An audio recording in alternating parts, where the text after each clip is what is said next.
काशी जो है उसकी उत्पत्ति कैसे हुई, कैसे बनाई? माता पार्वती ने एक दिन कहा कि प्रभु, क्या ऐसा हो सकता है कि जैसे सभी लड़कियां विवाह के बाद अपने ससुराल जाती हैं तो मेरा भी ऐसा हो। तब भगवान शिव स्वयं त्रिशूल लेके आए इधर और उन्होंने काशी बनाया। मृत्यु को बताने वाला यानी मृत्यु का समय बताने वाला एक कूप यहाँ पर मौजूद है। अगर उसमें आपकी छाया नजर ना आए तो 6 महीने से अधिक उसकी आयु नहीं है। आज हम अस्सी घाट पर मौजूद हैं। मैं आपसे इस घाट के बारे में जानना चाहती हूँ। इसका नाम अस्सी क्यों है? यहाँ पे माँ दुर्गा ने अपना अस्सी रखा था। अस्सी मतलब तलवार। और तुलसीदास जी यहीं पे उन्होंने रामचरितमानस की रचना की थी। यहाँ पर अष्ट भैरव हैं। ये 8 भैरव ये काशी के 8 दिशाओं में हैं और वो काशी की रक्षा करते हैं। काल भैरव टेम्पल है काशी में। इस मंदिर के बारे में बताइए कि क्या क्या परेशानियां इस मंदिर में जाकर काल भैरव के दर्शन करने से दूर हो जाती है। अद्भुत शक्तिशाली मंदिर है।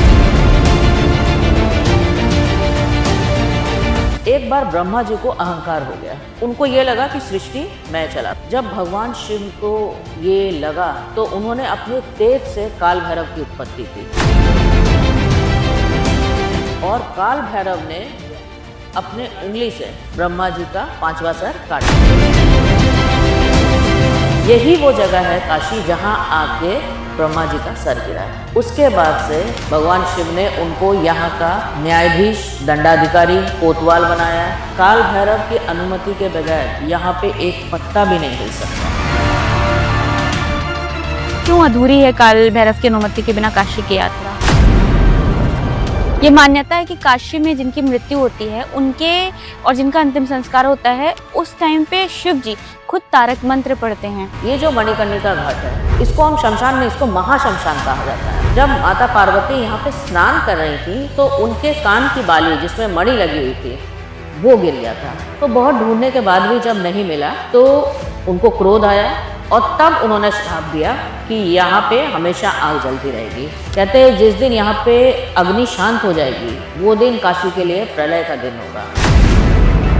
महामृत्युंजय महादेव टेम्पल है। इसको लेकर कहा जाता है कि यहाँ पर जाने से रोगों से रक्षा होती है, अकाल मृत्यु से बचाव होता है और आयु में वृद्धि होती है। महामृत्युंजय मंदिर भी काशी विश्वनाथ मंदिर की तरह स्वयंभू है। इसके साथ ही धन्वंतरी कुआं है। ये वो कुआं है जहाँ पे 45 दिन तक लगातार अगर वहाँ का जल पिया जाए तो बिल्कुल निरोगी काया मिलती है। यहाँ पे 8 घाट का पानी आता है और सभी का जल का स्वाद अलग अलग होता है। एक हमारे इधर लोलार कुंड भी है। लोलार कुंड का ये महत्व है, जो भी निसंतान है जब इस वक्त भाद्रपद के शुक्ल पक्ष में इसमें स्नान करते हैं तो उन्हें अवश्य संतान की प्राप्ति होती है। क्यों काशी में गंगा आकर बिल्कुल अलग हो जाती हैं, बिल्कुल यूनिक इन्हें कहा जाता है? जब माँ को ये ज्ञात हुआ, माँ स्वयं वापस आई, घूम के आई और उन्होंने भगवान दत्तात्रेय को बोला जाता है कि यहाँ का गंगा जल कोई ले नहीं जाता। कहते हैं कि अगर पूरे साल में काशी को अपनी दिव्य अवस्था में देखना हो तो आप सावन में काशी आइए। सावन में तो काशी की छटाई कुछ और होती है। काशी में सावन में। Welcome to Rami talks unfiltered with Misbah. Misbah यानी कि मैं और मेरी यानी रामी टॉक्स की पूरी टीम इस सावन काशी यात्रा पर है और काशी के अनसुलझे रहस्य और बहुत सारी ऐसी चीज़ें हम इस पूरी सीरीज़ में, सावन सीरीज़ में आपको बताएंगे जो शायद आप नहीं जानते हो। आज आप देख सकते हैं मेरे पीछे गंगा माँ हैं जो बह रही हैं। कहते हैं कि काशी में गंगा उल्टी बहती हैं, उत्तर वाहिनी गंगा है। इसका क्या महत्व है आज के इस पॉडकास्ट में हम जानेंगे। इसके अलावा बहुत कुछ काशी के बारे में, सावन के बारे में हम जानने वाले हैं। अभी इस वक्त मैं अस्सी घाट पर मौजूद हैं, आप देख सकते हैं सामने बहुत सारे यहाँ पर लोग हैं और बहुत अलग एक्सपीरियंस है यहाँ का। सुबह है, सुबह के 5 बजे हैं। 5 बजे हम लोग शूट करने आए हैं। मौसम थोड़ा सा सुहाना आप कह सकते हैं, लेकिन गर्मी है काशी में आज। तो चलिए ज़्यादा बात ना करते हुए हम सीधा आज के गेस्ट से आपको मिलाते हैं। बहुत ख़ास हैं वो। नाम है डॉक्टर अनीमा भट्टाचार्य जी, जो काशी की हैं खुद और काशी के बारे में आज आपको वो राज, वो रहस्य बताने वाली हैं। वो चीज़ें काशी में बसे मंदिरों के बारे में, कूप के बारे में बताने वाली हैं जो आपको शायद इससे पहले नहीं पता होगी, आपने नहीं सुनी होगी। तो चलिए ज़्यादा बात ना करते हुए आप पॉडकास्ट शुरू करते हैं। एक बात और आपसे कहना चाहती हूँ, आज के पूरा पॉडकास्ट बिल्कुल अनफिल्टर्ड है, कुछ भी सजावटी कुछ भी बनावटी नहीं है, इसलिए आज आप बहुत सारी चीज़ें सुनेंगे। बैकग्राउंड से जो आवाज़ें आएंगी, जैसे भजन की आवाज़ें भी आपको आएंगी क्योंकि हम घाट पर हैं। योगा भी आप सुनेंगे क्योंकि सुबह सुबह हम घाट पर मौजूद हैं। बहुत सारी चीज़ें, चाय की आवाज़ और बहुत कुछ, आज आप एकदम अलग एक्सपीरियंस आपका होने वाला है, बहुत मज़ा आएगा, अंत तक ज़रूर देखिएगा। तो चलिए आज के अपनी गेस्ट जिनके बारे में मैंने आपको बताया, डॉक्टर अनीमा भट्टाचार्य, जिससे आपको मिला देती हूँ, लेकर आती हूँ उनको, और उनके साथ हम चलते हैं आज के पॉडकास्ट की शुरुआत करने। चलिए ना।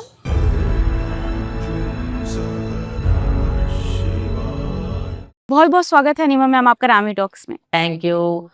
बहुत बहुत मैं आप लोगों का धन्यवाद करती हूँ कि मुझे बुलाया। Thank you so much. आज हम अस्सी घाट पर मौजूद हैं। सबसे पहले तो मैं आपसे इस घाट के बारे में जानना चाहती हूँ कि क्या खासियत है इस घाट की और इसका नाम अस्सी क्यों है? जब हम अस्सी घाट की बात करते हैं तो इसका बहुत महत्व है। यहाँ पे माँ दुर्गा ने अपना अस्सी रखा था। अस्सी अस्सी मतलब तलवार।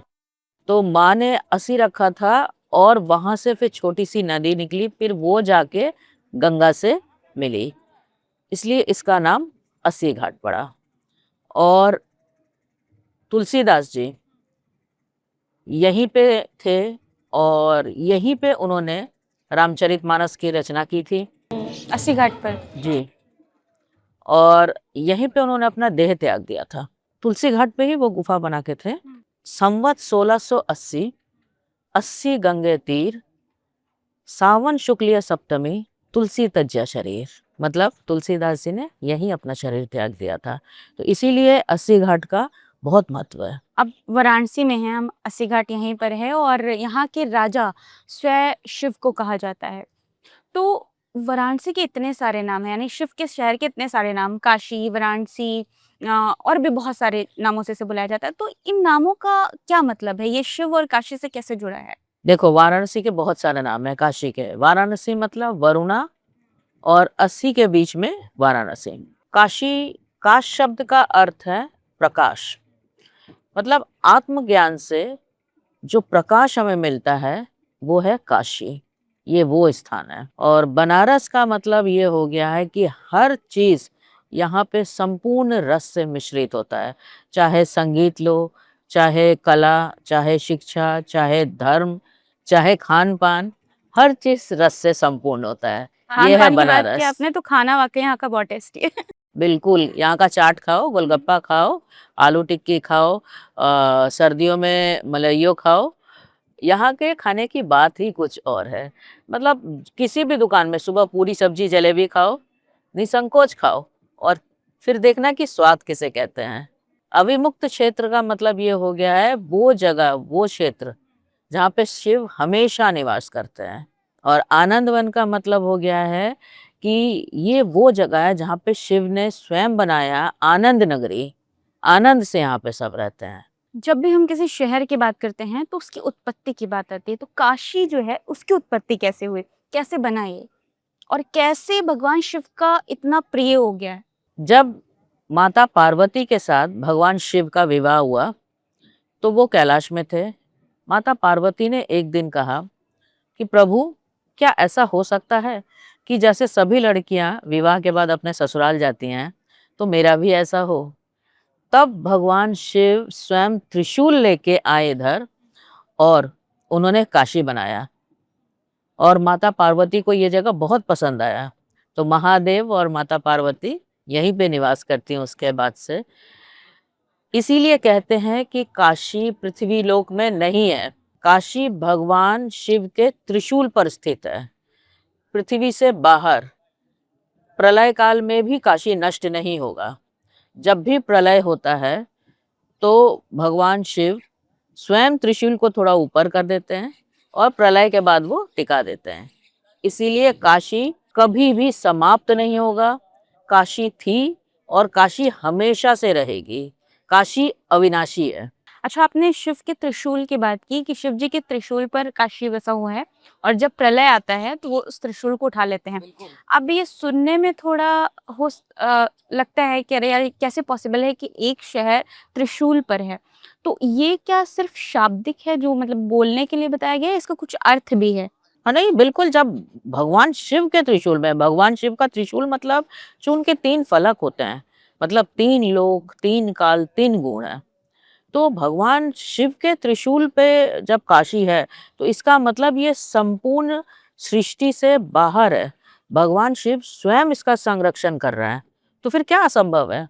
काशी में कहा जाता है कि यहाँ पर अष्ट भैरव हैं, मतलब 8 रूप में शिव यहाँ पर बसे हैं, तो इनके बारे में बताइए आप। जी, यहाँ पे 8 भैरव है। असितांग भैरव, रुरु भैरव, चंड भैरव, क्रोध भैरव, उन्मत्त भैरव, कपाल भैरव, संहार भैरव और भीषण भैरव। ये 8 भैरव ये काशी के 8 दिशाओं में हैं और वो काशी की रक्षा करते हैं। लेकिन इसके पहले मैं आपको काल भैरव की बात बताऊं, जो मेन काशी के कोतवाल माने जाते हैं। एक बार ब्रह्मा जी को अहंकार हो गया। उनको ये लगा कि सृष्टि मैं चलाता हूँ। पहले ब्रह्मा जी के 5 सर थे। अभी जो हम देखते हैं वो 4 सर है, जिसमें 4 वेद है। तो उनके 5वें सर में अहंकार था। जब भगवान शिव को ये लगा तो उन्होंने अपने तेज से काल भैरव की उत्पत्ति की और काल भैरव ने अपने उंगली से ब्रह्मा जी का 5वां सर काट दिया और उनके उंगली में वो सर चिपका था। वो 3 लोक में भ्रमण कर रहे थे क्योंकि ब्रह्म हत्या का दोष लग गया था। यही वो जगह है काशी जहां आके ब्रह्मा जी का सर गिरा। उसके बाद से काल भैरव हमेशा से काशी में ही अपना निवास स्थान है। भगवान शिव ने उनको यहाँ का न्यायाधीश, दंडाधिकारी, कोतवाल बनाया। मतलब ये कहा जाता है कि काल भैरव की अनुमति के बगैर यहाँ पे एक पत्ता भी नहीं हिल सकता। कोई भी जीव जंतु, मनुष्य, प्राणी, साधु, संत, आत्मा, दुरात्मा, इवन कि यमराज तक बिना काल भैरव के अनुमति से यहाँ नहीं आ सकते। इसीलिए कहते हैं पहले काल भैरव के दर्शन करो, अपने शरीर को शुद्ध करो और ये अधिकार पाओ कि काशी विश्वनाथ का दर्शन करना है। अच्छा, काल भैरव और आपने यमराज की बात की, तो काल भैरव और यमराज बहुत सारे लोग दोनों को सेम मानते हैं, तो ये दोनों अलग अलग? जी, बिल्कुल काल अलग है। भैरव उग्र रूप है शिव जी का। काल भैरव भगवान शिव के अपने तेज से हुए हैं और यहाँ काशी में किसी का भी जाना आना, वो उसमें काल भैरव की अनुमति चाहिए। काशी को दुनिया का सबसे प्राचीन और जीवित शहर कहा जाता है और एक कथन है इसके बारे में, ये कहा जाता है कि जब कुछ नहीं था तब भी काशी था और जब कुछ नहीं होगा तब भी काशी होगा। तो इस कथन के पीछे का रहस्य क्या है, क्या मतलब है इसका? काशी पृथ्वी में नहीं है, काशी पृथ्वी से अलग है। काशी भगवान शिव द्वारा निर्मित है। ये भगवान शिव के त्रिशूल पे बसा हुआ शहर है। काशी जब कुछ भी नहीं था तब भी काशी था और प्रलय के बाद भी जब कुछ नहीं रहेगा तब भी काशी रहेगा। जब भी प्रलय होता है और पूरी सृष्टि में विनाश आता है तब काशी बिल्कुल सुरक्षित रहता है, क्योंकि भगवान शिव स्वयं इसको अपने त्रिशूल पे बसाए हुए हैं और वो त्रिशूल को थोड़ा ऊपर करेंगे और फिर जैसे ही प्रलय समाप्त होगा, भगवान शिव स्वयं महादेव त्रिशूल को टिका देंगे। इसीलिए काशी अविनाशी है। कहते हैं सृष्टि में सबसे पहले सूर्य की किरण काशी में पड़ी। कुछ लोग तो ये भी मानते हैं जब सृष्टि नहीं था तब भी काशी थी। तो सोचो, काशी का कुछ नहीं पता कब से हुआ है। कुछ बोल सकते हैं, कुछ बोल सकते हैं, लेकिन एक्चुअली बात पता ही नहीं है। काशी शुरू से थी और काशी हमेशा रहेगी। काल भैरव की अनुमति के बिना काशी में कोई नहीं आ सकता, तो क्यों क्यों अधूरी है काल भैरव की अनुमति के बिना काशी की यात्रा? क्योंकि काल भैरव यहाँ के कोतवाल है, काशी की सुरक्षा करते हैं। अगर कोई भी दुष्ट आत्मा हो, जीव हो, जंतु हो, जो हानि पहुंचाना चाहते हैं, काल भैरव की अनुमति नहीं होती है उनको यहाँ पे आने की। काशी की सुरक्षा का जिम्मा काल भैरव के ऊपर ही है। भगवान शिव ने स्वयं यहाँ पे काल भैरव का निवास बनाया है। काल भैरव टेम्पल है काशी में और इसको लेकर कहा जाता है कि जो भी यहाँ पर जाता है उसकी नकारात्मकता जो है उसको काल भैरव खींच लेते हैं। पाप और पुण्य का लेखा जोखा रखते हैं। तो इस मंदिर के बारे में बताइए कि क्या क्या परेशानियां इस मंदिर में जाकर काल भैरव के दर्शन करने से दूर हो जाती हैं। किसी भी प्रकार का अगर भय है, अकाल मृत्यु का डर है, शत्रु भय है, प्रेत बाधा डर है, या कोई एक्सीडेंट का योग है, या कोई बहुत ज्यादा ऐसा लगे कि अदृश्य शक्ति मुझे परेशान कर रही है, कोई भी तरीके का नकारात्मकता, अगर आप काल भैरव के दर्शन करें, सच्चे मन से करें, वहां पे झाड़ा ले, तो डेफिनेटली सब समाप्त हो जाता है। अद्भुत शक्तिशाली मंदिर है। मतलब बच्चों को भी, हमारे भी घर के बच्चों को, हम बचपन में अगर कुछ नज़र लग जाए, कभी डरे बच्चा, तो हम लोग काल भैरव के मंदिर ले जाके वहाँ झड़वाते थे और वहाँ पे बाबा का डोर पहना देते थे। काल भैरव मंदिर को लेकर कहा जाता है कि हम जब विश्वनाथ के दर्शन करते हैं और अगर काल भैरव के दर्शन नहीं किए हमने, तो हमारी काशी यात्रा अधूरी है। बहुत सारे ऐसे लोग हैं जो विश्वनाथ की यात्रा करते हैं और काल भैरव की नहीं करते। ऐसा क्यों कहा जाता है कि पहले और बाद में करना ज़रूरी है? बिल्कुल ज़रूरी है, क्योंकि काल भैरव के दर्शन के बगैर बाबा विश्वनाथ की यात्रा करना, दर्शन करना, ये संपूर्ण ही नहीं है। काल भैरव के दर्शन करिए, अपने शरीर को शुद्ध करिए, बाबा से आज्ञा लीजिए और फिर अधिकारी बनिए बाबा विश्वनाथ के दर्शन करने के, तभी संपूर्ण माना जाता है। ये मान्यता है कि काशी में जिनकी मृत्यु होती है उनके और जिनका अंतिम संस्कार होता है, उस टाइम पे शिव जी खुद तारक मंत्र पढ़ते हैं मृतक के कानों में। तो इसमें कितनी सच्चाई है? ये 100% सच बात है कि काशी में मृत्यु का मतलब है कि जन्म मरण का जो चक्र है उससे आप बाहर आ जाते हो और सीधे आपको मोक्ष की प्राप्ति होती है। ये जो मणिकर्णिका घाट है, इसको हम शमशान नहीं, इसको महाशमशान कहा जाता है। यहाँ पे भगवान शिव और माता पार्वती ने ध्यान किया था। जब माता पार्वती यहाँ पे स्नान कर रही थी तो उनके कान की बाली जिसमें मणि लगी हुई थी वो गिर गया था। तो बहुत ढूंढने के बाद भी जब नहीं मिला तो उनको क्रोध आया और तब उन्होंने श्राप दिया कि यहाँ पे हमेशा आग जलती रहेगी। तब से लेके अब तक निरंतर यहाँ पे चिता जलती रहती है। कहते हैं जिस दिन यहाँ पे अग्नि शांत हो जाएगी वो दिन काशी के लिए प्रलय का दिन होगा। यहाँ पे कोई भी शमशान आप देखोगे बेटा तो सुबह से शाम तक चिता जलती चिता है। जलते हैं। एकमात्र मणिकर्णिका घाट ऐसा है जहाँ पर 24 घंटे 7 दिन 12 महीने चिता जलती है। यहाँ पे मृतक आते हैं और मृतक के कान पे भगवान शिव स्वयं तारक मंत्र कहते हैं और उसके बाद उनको मोक्ष की प्राप्ति होती है। भगवान विष्णु ने भी इसी घाट पे भगवान शिव के लिए कड़ी तपस्या की थी और उन्होंने मणिकर्णिका कुंड बनाया था जिसमें से माँ मणिकर्णिका निकली बाद में, और साल में एक दिन अक्षय तृतीया के दिन उनको निकाला जाता है और उनको पूजा अर्चना के लिए रखा जाता है। इसीलिए मणिकर्णिका घाट का बहुत महत्व है। मुझे लगता है हर इंसान को जीवन में एक बार अवश्य मणिकर्णिका घाट में आके कुछ देर बैठना चाहिए। तो हम क्या है, क्या लेके आए हैं, क्या लेके जाएंगे, हर चीज का आंसर मिल जाता है और जीवन का वैल्यू समझ में आता है। मणिकर्णिका घाट ऐसा है। तारक मंत्र क्या है? ये मंत्र है राम नाम। अगर हम काशी में हैं और विश्वनाथ की बात ना करें तो ऐसा इनकम्प्लीट रहेगा हमारा पॉडकास्ट। हमने ये बात की आपसे कि विश्वनाथ की जब यात्रा करते हैं उसके बाद या पहले काल भैरव की करते हैं। एक चीज़ और है कि पहले माता अन्नपूर्णा के दर्शन भी किए जाते हैं यहाँ पर विश्वनाथ से, तो इसका क्या कनेक्शन है अन्नपूर्णा और विश्वनाथ का? एक बार माता पार्वती और भगवान शिव कैलाश में बैठे थे तो भगवान शिव ने माँ से कहा कि समस्त जीव ही माया है, अन्न भी माया है। तो माता पार्वती इसको सुन के थोड़ा मुस्कुराई और उन्होंने सोचा कि अन्न की शक्ति समझानी पड़ेगी। उन्होंने पूरे सृष्टि का अन्न अपनी शक्ति से समेट लिया और अदृश्य हो गई। चारों तरफ अकाल पड़ गया।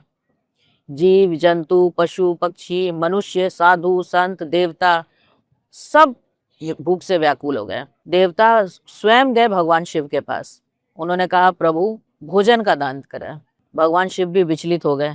उन्होंने ध्यान किया। तब उन्होंने देखा कि माँ पार्वती माँ अन्नपूर्णा के रूप में काशी में समस्त प्राणियों को सप्रेम से भोजन करवा रही हैं। और महिमा देखिए, भगवान शिव स्वयं आए अपना पात्र लेके माता अन्नपूर्णा के पास और माँ ने उनको प्रेम से भोजन दिया और उन्होंने ग्रहण किया। जब बेटा यहाँ पे जाओगे अन्नपूर्णा मंदिर में, तो देखोगे कि माता के एक हाथ में कलछुल है और एक हाथ में सोने का कलश है जिसमें अन्न पूरा भरा हुआ है। और जब भगवान शिव ने भोजन किया तो माँ ने उन्हें वचन दिया कि वो कभी काशी नहीं छोड़ेंगी। इसीलिए काशी में कोई भूखा नहीं रहता, किसी भी रूप में माँ जरूर से भोजन करा के तब सुलाती हैं। इसीलिए ये महत्व है, जरूरी होता है कि बाबा विश्वनाथ के मंदिर के दर्शन करने के साथ ही माता अन्नपूर्णा के दर्शन करें, तभी बनारस में बाबा विश्वनाथ का मंदिर का दर्शन संपूर्ण माना जाता है। माता अन्नपूर्णा का दर्शन पूरे साल कर सकते हो पीतल की मूर्ति का, और साल में एक बार सोने की मूर्ति का दर्शन होता है जो दिवाली से एक दिन बाद गोवर्धन पूजा में, तब उनका दर्शन होता है। और उस दिन खजाना बांटा जाता है, जिसको वो खजाना मिलता है फिर उसके जीवन पर्यंत किसी भी चीज की कमी नहीं होती है। खजाना मतलब कैसे बांटा जाता है, श्रद्धालुओं को? हाँ, श्रद्धालुओं को खजाना बांटा जाता है और जिसको वो मिलता है, जो रखता है अपने पास, वो पूरी जिंदगी हमेशा धन धान्य से ये मैं परिपूर्ण पहली रहता है। बार सुन रही हूँ कि किसी मंदिर में भक्तों को खजाना दिया जा रहा है। इसके बारे में थोड़ा बताइए, क्या है? हाँ, ये अन्नकूट साल में एक बार दिया जाता है। महामृत्युंजय महादेव टेम्पल है, इसको लेकर कहा जाता है कि यहाँ पर जाने से रोगों से रक्षा होती है, अकाल मृत्यु से बचाव होता है और आयु में वृद्धि होती है। क्या ये सारी बातें सच है? बिल्कुल, अकाल मृत्यु वो मरे जो काम करे चांडाल का, काल भी इसका क्या करे जो भक्त हो महाकाल है। महामृत्युंजय मंदिर भी काशी विश्वनाथ मंदिर की तरह स्वयंभू है। बाबा स्वयं है और किसी भी तरीके का बड़े से बड़ा रोग अगर डॉक्टर ने जवाब भी दे दिया हो, अगर सच्चे मन से महामृत्युंजय मंदिर के दर्शन करो और बाबा के चरणामृत लो, तो बड़े से बड़े रोग का निवारण हो जाता है। इसके साथ ही मैं बोलूं, धन्वंतरी कुआं है, शायद सुना हो या मैं बता रही हूँ। धन्वंतरी कुआं, ये कहते हैं कि धन्वंतरी कुआं भगवान धन्वंतरी जो कि आयुर्वेद के पिता थे, उन्होंने वहां पे कई वर्षों तक तपस्या की और स्वर्ग जाने से पहले अपनी तमाम औषधि जड़ी बूटी सब उस कुएं में डाल के गए। ये वो कुआं है कि जहाँ पे 45 दिन तक लगातार अगर वहां का जल पिया जाए तो बिल्कुल निरोगी काया मिलती है।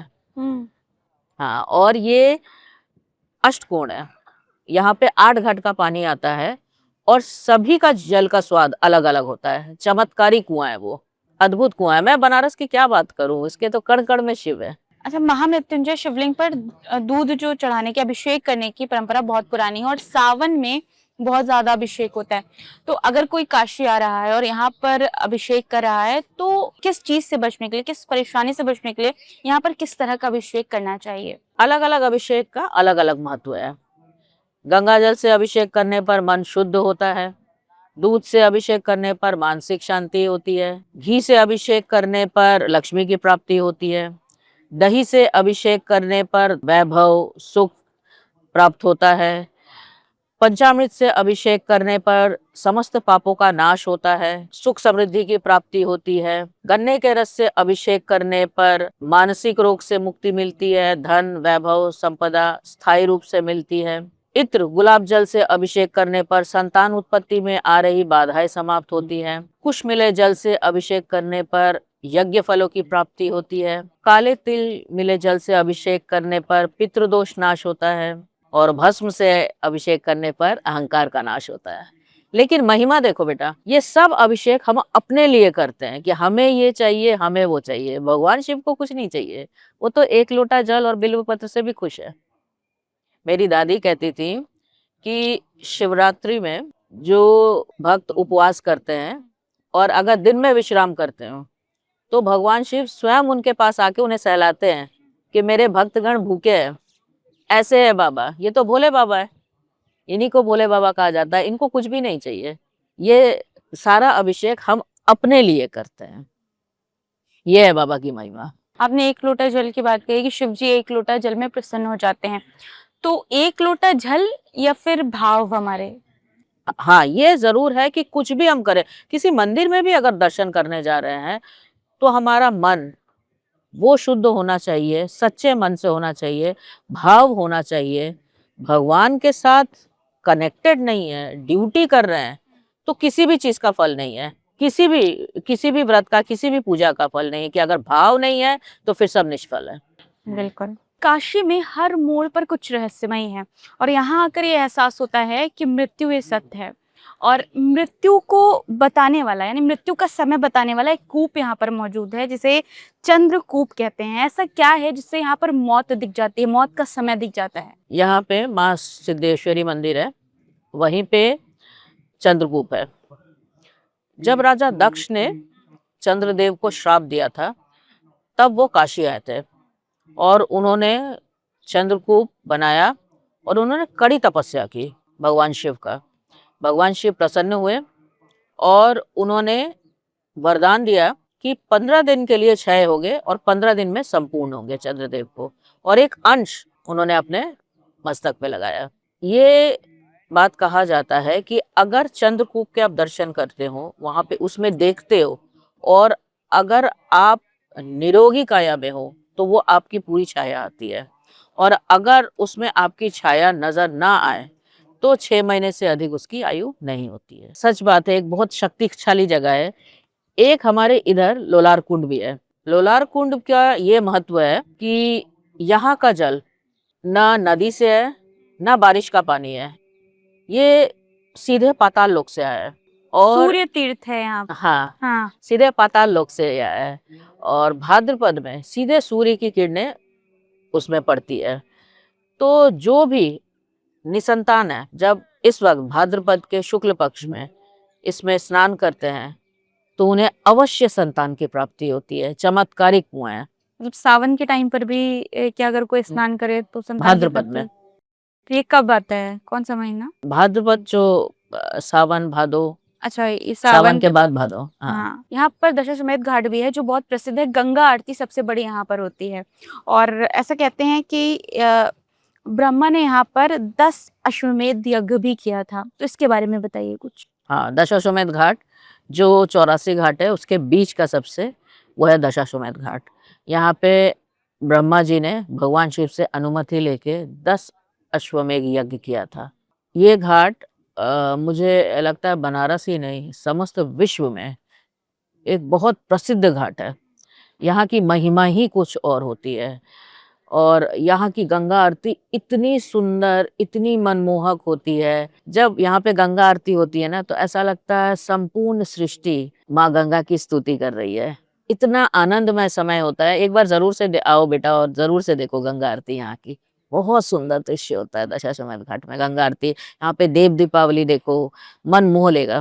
बिल्कुल हम चलेंगे और आपके साथ चलेंगे, आपको लेकर चलेंगे। रात के समय अभी तो फिलहाल सुबह है और लोगों को यहाँ पर देखकर भी पता चल रहा होगा किस तरह की भीड़ है, पीछे से योगा की आवाजें आ रही हैं। तो रात को हम जरूर चलेंगे। बिल्कुल। संकटा देवी टेम्पल भी है काशी में, इसके बारे में बताइए कि क्या महत्व है इसका? हाँ, माँ संकटा है, बहुत जागृत देवी है। जब पांडव लोग अज्ञातवास में थे तो उनके ऊपर जितने भी संकट आते थे, माँ संकटा के वो दर्शन पूजन करते थे और माँ संकटा सारे दुख को हरण करती थी। यहाँ पर बेटा हमारे दुर्गा कुंड में दुर्गा जी हैं। बहुत शक्तिशाली, बहुत पावरफुल मंदिर है। यहाँ पर माँ शुंभ निशुंभ की वध करने के बाद माँ यहाँ आके विश्राम की थी और यहाँ अस्सी में उन्होंने अपना अस्सी रखा था, अस्सी घाट पे। इस मंदिर में जहाँ पे देवी स्वयं प्रकट होती है वहां पे फिर मूर्ति स्थापना नहीं होती, वहां पे चिन्ह की पूजा होती है। तो इस मंदिर में भी माँ के मुखौटे और चरण पादुका के पूजा होते हैं। ये माँ के चौथे रूप माँ कुष्मांडा देवी उनका रूप माना जाता है और कोई भी भक्त कुछ भी मांगे सच्चे मन से जरूर माँ पूरा करती है। ये मेरा एक्सपीरियंस है, मेरे साथ ये हमेशा हुआ है। कुछ भी मांगा है मैंने। मैं एक अपनी बात बताऊं, एक बार मैं दर्शन करने गई और मैं और मेरे हस्बैंड, तो जब उस मंदिर में जाओगे बेटा तो ऐसे देखना बीच में डिवाइडर है, इस तरफ स्त्री इस तरफ पुरुष। तो जैसे पूरी भीड़ होती है, सब दर्शन करते हैं। अंदर से पुजारी जी ने ऐसे इशारा किया तो सब एक दूसरे को देखने लग गए और हम भी ऐसे एक दूसरे को देख रहे थे। फिर उन्होंने ऐसे ऐसे किया तो समझ में नहीं आया। मेरे हस्बैंड ने मुझे इधर ऐसे बोला कि तुम्हें बुला रहा। तो मैंने पूछा तो उन्होंने ऐसे किया कि ऐसे घूम के आओ। तो इधर जो लोग दुर्गा कुंड में जाते हैं, दुर्गा जी का दर्शन करते हैं, उनको पता है इधर का जो दरवाजा है वो कभी नहीं खुलता। उन्होंने बेटा वो दरवाजा खोला, मुझे बोला अंदर आओ, और बोला माँ का आशीर्वाद लो, माँ को प्रणाम करो। मैंने बोला कि मैं छू सकती हूँ? कहते हाँ प्रणाम करो। और मैंने किया। मेरे लाइफ का सबसे बड़ा अचीवमेंट है कि आज तक अगर कोई पूछे कि क्या किया है तुमने, तो इससे बड़ा मेरा कोई अचीवमेंट नहीं है कि मेरे लिए मुझे अंदर बुलाया और मेरे लिए वो दरवाजा खोला और मैंने माँ को प्रणाम किया। अद्भुत वो दिन था मेरे लिए। मैं बोल रही हूँ, मेरे रोंगटे खड़े हो रहे हैं। तो उसके बाद आपकी लाइफ में कुछ चेंजेस आए, मतलब एक तरह से आप कह सकते हैं कि माँ का बुलावा था वो आपको। क्या दिन था वो, क्या था, और उसके बाद से मैं हूँ। हर कोई काशी आता है तो विश्वनाथ के दर्शन करता है, गंगा आरती देखता है, काल भैरव जाता है, लेकिन काशी में एक ऐसी यात्रा भी है जिसे सदियों से गुप्त आध्यात्मिक साधना कहा जाता है। पंचकोशी यात्रा की मैं बात कर रही हूँ। बहुत कम लोग इसके बारे में जानते हैं। इसके बारे में बताइए, क्या है ये यात्रा और क्या इसका फल मिलता है? पंचकोशी यात्रा मैं बताऊं, ये स्टार्ट होता है मणिकर्णिका घाट से। पहले दुंडीराज विनायक महाराज के पहले दर्शन करके उनसे आज्ञा लेके मणिकर्णिका घाट से पंचकोशी यात्रा आरंभ होती है, जो लगभग 88 किलोमीटर के होता है, 25 कोस का। ये बनारस का एक समझ लो पूरा सर्कल, पूरा राउंड होता है। मणिकर्णिका घाट से स्टार्ट होता है, कर्दमेश्वर, भीमचंडी, रामेश्वर, शिवपुर और कपिलधारा के दर्शन करते हुए फिर मणिकर्णिका घाट में आके समाप्त होता है। भक्तगण इसे नंगे पैर पूरा पंचकोशी यात्रा करते हैं, और इनकी यात्रा कंप्लीट संपूर्ण जो करते हैं उनको समस्त पापों से मुक्ति मिलती है और सीधे मोक्ष का द्वार इनके लिए खुलता है। अभी हम लोग अस्सी घाट पर हैं और यहाँ पर गंगा के दर्शन हो रहे हैं। हम देख रहे हैं, दूर तक देखिए गंगा वहां दिख रही है। तो ऐसा कहा जाता है कि काशी में उल्टी गंगा बहती है, कि इसका क्या महत्व है? क्यों काशी में गंगा आकर बिल्कुल अलग हो जाती है, बिल्कुल यूनिक इन्हें कहा जाता है? यहाँ पर उत्तर वाहिनी गंगा है, ये बात सच है। जब गंगा अपने पूरे स्रोत के साथ जा रही थी तो भगवान दत्तात्रेय वो तप कर रहे थे, और उनका आसन और कुमंडल वो गंगा के साथ बह गया। लगभग 1.5 किलोमीटर, ये जो उत्तर वाहिनी गंगा है ना, ये मणिकर्णिका घाट से तुलसी घाट तक है। लगभग 1.5 किलोमीटर तक का ये जगह है। फिर जब माँ को ये ज्ञात हुआ, माँ स्वयं वापस आई, घूम के आई, और उन्होंने भगवान दत्तात्रेय को उनका कुमंडल और उनका आसन उन्हें वापस किया और उनसे क्षमा मांगी। फिर वो आगे बढ़ गई समुद्र से मिलने। ये है इसकी कहानी। बोला जाता है कि यहाँ का गंगा जल कोई ले नहीं जाता, तो इसके पीछे का क्या रीजन है देखो कि काशी का में, गंगा हाँ, जल? काशी की मिट्टी नहीं ले जाना चाहिए, क्योंकि काशी के कण कण में शिव है। तो अननेसेसरी, अनावश्यक तौर पे, खाली स्मृति के तौर पे यहाँ की मिट्टी को छेड़छाड़ नहीं करना चाहिए। यहाँ पे इतना जप तप हुआ है कि काशी के जो समस्त मिट्टी है वो यहीं पे रहना चाहिए। और काशी मोक्ष की नगरी है, यहाँ पे मोक्ष के लिए आते हैं। यहाँ की मिट्टी और यहाँ का जल अपने पास रखना उचित नहीं है। प्रसाद ले जा सकते हो। कहते हैं कि अगर पूरे साल में काशी को अपनी दिव्य अवस्था में देखना हो तो आप सावन में काशी आइए। और सावन में हम देखते हैं कि किस तरह से श्रद्धालु काशी की ओर खींचे चले आते हैं, कांवड़ यात्रा होती है। तो सावन और काशी, काशी में सावन का क्या महत्व है? ओए होए, सावन में तो काशी की छटाई कुछ और होती है। हर तरफ पूरा वातावरण शिवमय हुआ रहता है।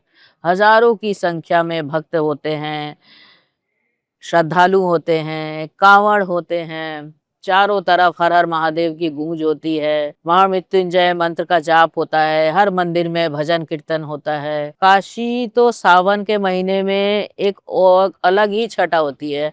काशी में सावन में मंडे स्कूल बंद रहता है, संडे खुला रहता है। ऐसा क्यों? ये पहली बार मैं सुन रही हूँ कि कहीं पर संडे को नहीं, मंडे को स्कूल बंद है। सोचो, यहाँ पे इसलिए मेरा बेटा सनबीम से पढ़ा है, मैं भी सनबीम से हूँ, मेरा बेटा भी सनबीम से पढ़ा है। तो अभी तो खैर इस वर्ष उसने गुरुजनों के आशीर्वाद से उसने इस वर्ष पीएचडी कंप्लीट कर लिया दिल्ली यूनिवर्सिटी से। लेकिन जब वो सनबीम में पढ़ता था तो मुझे उसको संडे को स्कूल भेजना होता था, मंडे बंद रहता है। आज भी काशी में मंडे बंद रहता है और संडे खुला रहता है। सोचो बनारस में सावन के महीने में सोमवार का क्या दृश्य होता है, क्या फीलिंग्स होती है और क्या कनेक्टिविटी होती है, एक अलग ही ऑरा होता है। अब सावन की बात छुड़ गई है तो क्योंकि सावन आ रहा है और जैसा हमने कहा कि सावन में काशी की महिमा ही अलग होती है, तो अगर कोई काशी आ रहा है सावन में, या फिर जो लोग अपने अपने घरों में हमारे ये पॉडकास्ट देख रहे हैं, वो लोग सावन के महीने में क्या ऐसा उपाय करें जिससे पूरा साल उनका सुख समृद्धि में रहे, खुशहाल रहे? देखो, सावन के महीने में मैं कहूँगी अगर हो सके तो प्रतिदिन करो, अगर ना हो सके तो सोमवार के सोमवार तो अवश्य करो। पीपल के पत्ते में राम लिख के, श्री राम लिख के शिवलिंग पे चढ़ाओ। अगर जॉब की कोई दिक्कत हो रही है और अगर किसी का हेल्थ खराब है, उसके हाथ से करो, उसके हेल्थ में सुधार होगा। अगर जॉब में दिक्कत हो रही है तो जॉब लगेगा।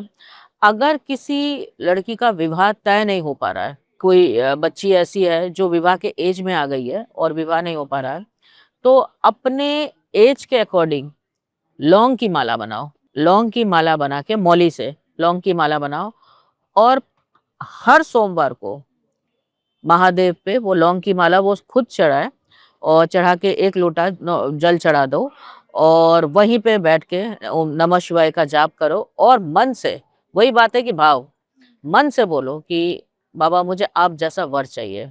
और खाली ये सावन के महीने के 4 सोमवार करके देखो, जरूर से महादेव उसकी सुनेंगे और ऐसा ही वर मिलेगा।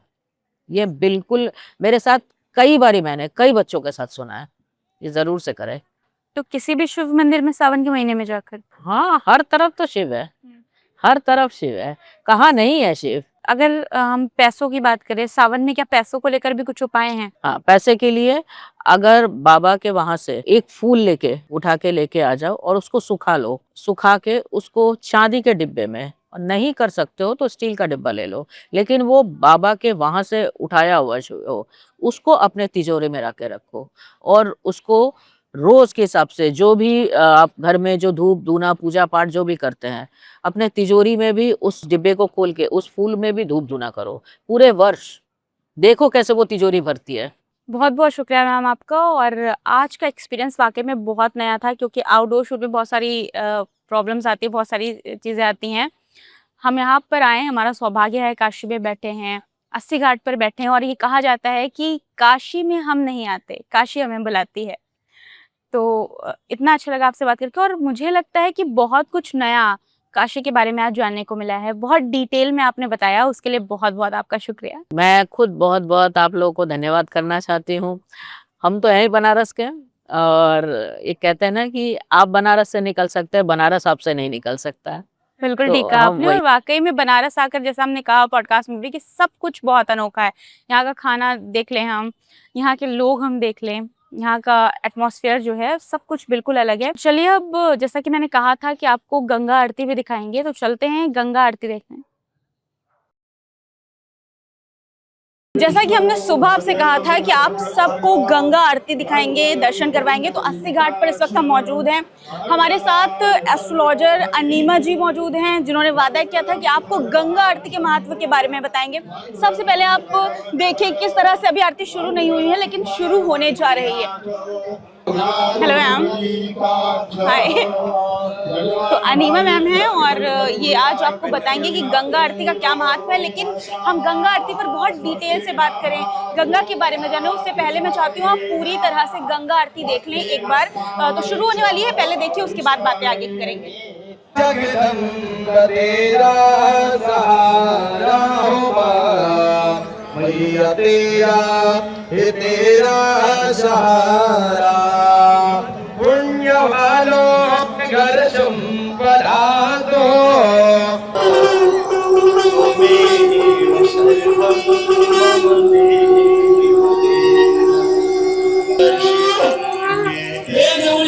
गंगा मैया की मंडला बड़ा बढ़ जाइए आप लोग।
देखा बिल्कुल। गंगा आरती। बिल्कुल बहुत अलग एक्सपीरियंस था, बिल्कुल कुछ नया, और ऐसा लगता है कि वाकई कुछ एक ऊर्जा है जो यहाँ मैंने पर बोला मौजूद था है। ना, ये पूरा ऐसा लगता है जैसे समस्त सृष्टि माँ गंगा की स्तुति कर रही है। बिल्कुल बिल्कुल ठीक कहा आपने। अब हम लोग यहाँ पर हैं अस्सी घाट पर, गंगा आरती मैंने आपको दिखा दी।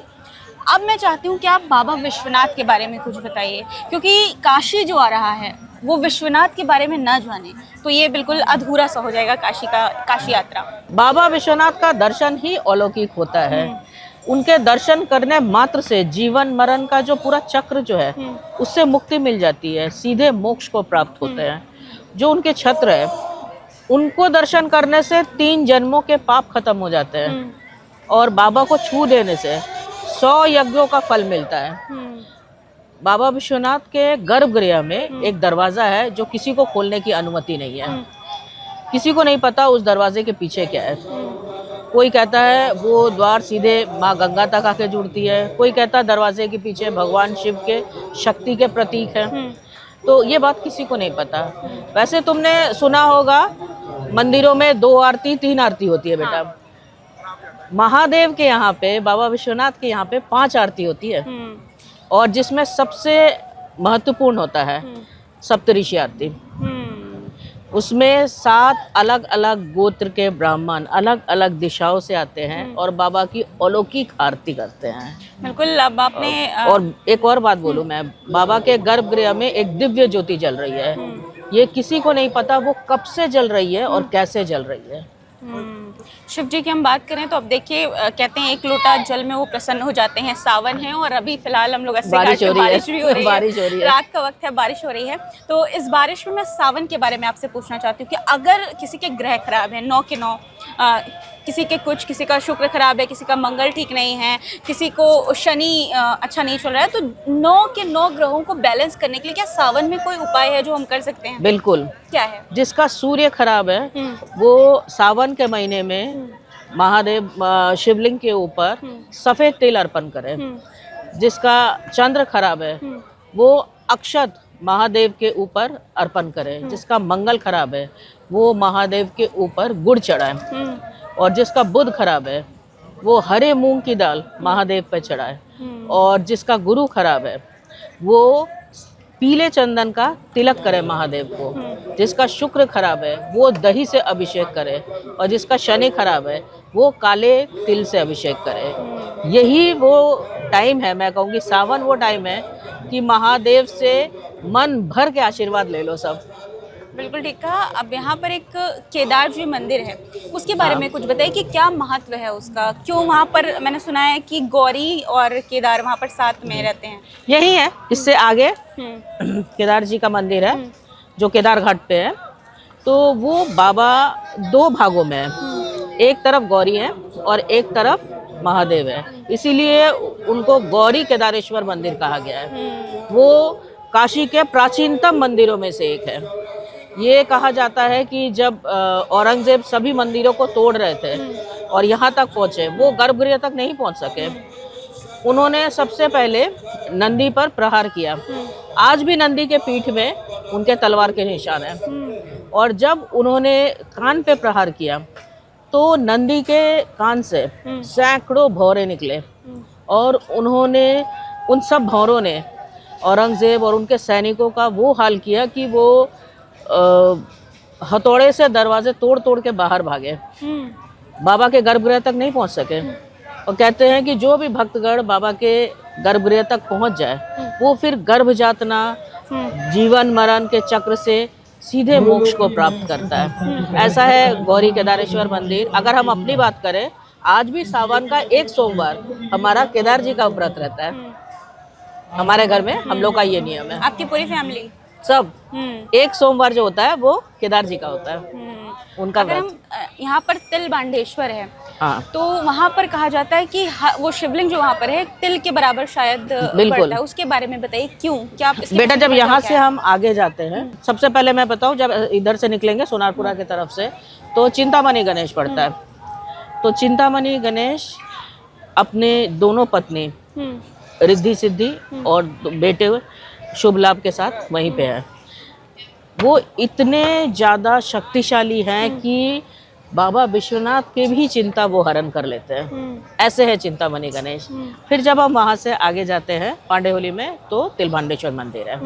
और तिलभांडेश्वर मंदिर में ये मान्यता है, ये होता है कि हर साल संक्रांति में, मकर संक्रांति में बाबा को धागा बांध दिया जाता है और ठीक टाइम से बाबा का वो धागा टूट जाता है और बाबा एक तिल बढ़ते हैं। इसीलिए उनका नाम है तिलभांडेश्वर। इतने बड़े बाबा है अभी वो, अगर उनके दर्शन करो जाके, अभी इतने बड़े बाबा है। पहले हम वही उन्हीं के सामने रहते थे। यहाँ पर पुराना दुर्गा बाड़ी, और कहते हैं कि काशी में शिव और शक्ति एक साथ रहते हैं। दुर्गा माँ शक्ति का रूप है, तो पुराना दुर्गा बाड़ी के बारे में बताइए क्या है? हाँ, वो यहीं पे है जंगमबाड़ी में। तो पुराने दुर्गा बाड़ी का एक ऐसा है कि ये करीब 250 साल पहले दुर्गा पूजा, शायद तुम लोगों को पता हो कि हमारा दुर्गा पूजा होता है। जब दुर्गा पूजा के बाद माँ को विसर्जित करने के लिए जो 10, 20, 25 लोग आए, वो माँ को हिला भी नहीं पाए। 50 लोग आए, माँ को हिला भी नहीं पाए। माँ हिली नहीं। तो रात को सपने में काली प्रसन्ना मुखर्जी, उनका आज भी है माँ, तो उन्हीं की फैमिली पूरी चल रही है, उनको माँ ने सपना दिया कि मैं यहीं रहूँगी अब से काशी में। और आज भी वहीं पर माँ है, 250 साल से मिट्टी की मूर्ति, कोई आज तक उन पे केमिकल नहीं लगा, और माँ वैसे के वैसे ही है, उतरे ही चमक के साथ। अद्भुत माँ है वहाँ पे। बहुत बहुत धन्यवाद मैम आपका।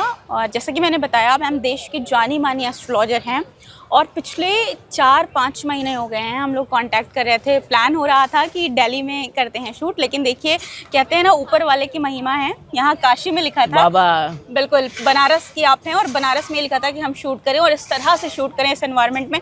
बहुत दिक्कतें आती हैं जब हम आउटडोर शूट करते हैं, आप देख भी रहे हैं सुबह में भी इतना मैं बीच में काटूंगी, इतना स्टूडियो में हम शूट करते हैं, लेकिन जो मजा आज आया, बिल्कुल वो एसी भले ही में गर्मी बैठकर लगी, आराम, बिल्कुल हुई, बिल्कुल, लेकिन जो आज मजा आया वो कभी नहीं कभी नहीं आया। आता। एक नया एक्सपीरियंस है, बारिश हो रही है और हम शूट कर रहे हैं, चीज़ें बहुत, एक होता है ना, कैमरा भी भीग रहा है, सब परेशान हो रहे हैं, लेकिन फिर भी आप लोगों के लिए हम शूट कर रहे हैं, लगे हुए हैं, सुबह से लगे हुए हैं। 5 बजे से मैम को आज उठाया है मुझे भी उठाया, लेट उठने की वैसे आदत है थोड़ी, रात में बहुत काम होता है। तो लाइक करके जाइएगा इस मेहनत के लिए। कैसा लगा आपको आज का पॉडकास्ट? एक बार सब बिल्कुल हर हर महादेव तो बोलना बिल्कुल पड़ेगा। बिल्कुल बिल्कुल सब मिलके बोलो हर हर महादेव। बताइएगा आप ज़रूर कि कैसा लगा आपको, कमेंट्स में लिखिएगा ज़रूर। अगर आपके कुछ क्वेश्चंस हैं वो भी दीजिएगा, मैम से हम दोबारा बुलाएंगे और आपके सवाल आपके नाम के साथ ज़रूर पूछेंगे। फिर आपसे मुलाकात होगी, तब तक लगता है बहुत सारा ख्याल रखिएगा।